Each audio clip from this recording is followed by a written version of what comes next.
amazing. I mean, everybody, I'm sure that's watching, there's just so much to what you did. What was your first mission or one of your most exciting missions that you've been a part of? Okay, well, here's one, for example. Okay, I'm in Sierra Leone, West Africa. It's 98, just before the rebels took Freetown. And the situation is Liberia next door wants to take over Sierra Leone because of the diamonds. Okay, so they send these rebels in, and the rebels are all hopped up on drugs, and they're literally, I mean, it's kind of brutal, but they're killing women and children. They're taking pregnant women and gambling to see if a boy or girl falls out and cutting them open. I mean, it's pretty horrible. And so the rebels were known particularly for, and stop me if I can't say this, but they were known for if they caught one of us, they would basically tie us up, castrate us, cook it in front of us, eat it, and then cut our guts open and yank them and run. That was what they were known for doing. So just so happened we had a $1 million price tag on our head because we were fighting the rebels and we were the ones bringing the spank to them. And so one day I was called, hey, a village is being overrun. We need you to get in here. I'm running the helicopters, and so we need beans and bullets in, and we need to get the dead and wounded out. So kick the tires, light the fires, we go out to the village. I get to the village and I don't see any fighting. And this is all happening in a matter of seconds as our helicopter's coming down to the field. I'm like, this is unusual. There's no fighting, but the village was being overrun. Normally I only have 1 or 2 guys on the airfield for my security. It's like there's about 100 guys on the airfield. Normally the guys are facing out, but these guys are all facing in. Normally the guys are very stressed. These guys are all smiling. And as soon as I landed on the ground and I jumped off my helicopter, I realized I've just landed in the middle of the rebel village. They've already taken the village, and I'm done. You know, $1 million price on my head, you know, there goes everything. So I'm trying to think on my feet, and so the only thing I could think of was I could see the leader. I walked up to him, I gave him a hug, and I said, it's wonderful to see you again.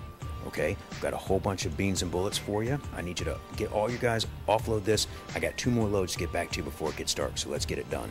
So was he shocked? I mean, because that was a ploy to say, hey, we're friends, or here, I'm going to give you all my equipment. I mean, what were you thinking? I was thinking, there's no way I can draw down on him and shoot him.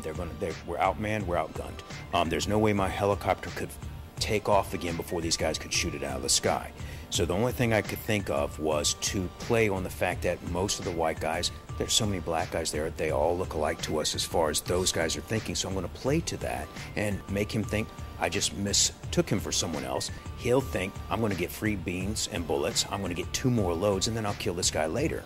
So I was playing on that, knowing that if I could just get out of there now, of course I wouldn't be back. And it worked. And I sat there and I had the longest cigarette in the world with this guy and shucked and jived with him, and they offloaded everything. And I was like, bye-bye, my brother. I will see you in about an hour with another load. And we all waved goodbye, and we flew off into the sunset, and we lived to fight another day. That's incredible. That's quick thinking. I don't know if I would have passed out. Was your heart just going all over the place? And how many people were with you and on your team? It was the 6 of us on that aircraft that day, and it was a tight moment. But so, have you ever had those moments, and I'm sure you have, where you lost, one of your team members, and and how did that, how did that feel? Yeah, it was Colombia. It was 96, 97, the drug war, and we had intelligence from an informant that there was a big drug lab way down, right at the border of Colombia.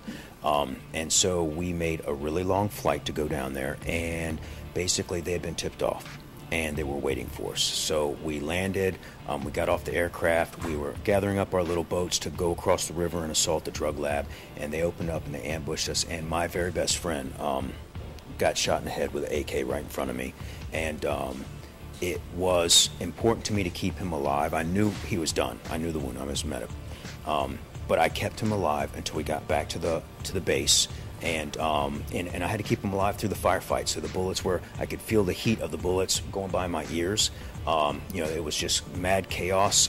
We fought them, we broke contact, we got back, and I delivered him to the hospital alive, but, I knew he wasn't going to make it, and he didn't make it, and that was, like I said in the initial part, we're fire and forget, okay?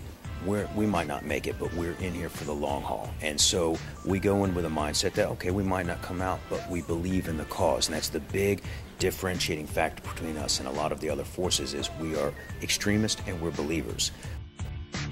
Back with more Mykel Hawke right after this.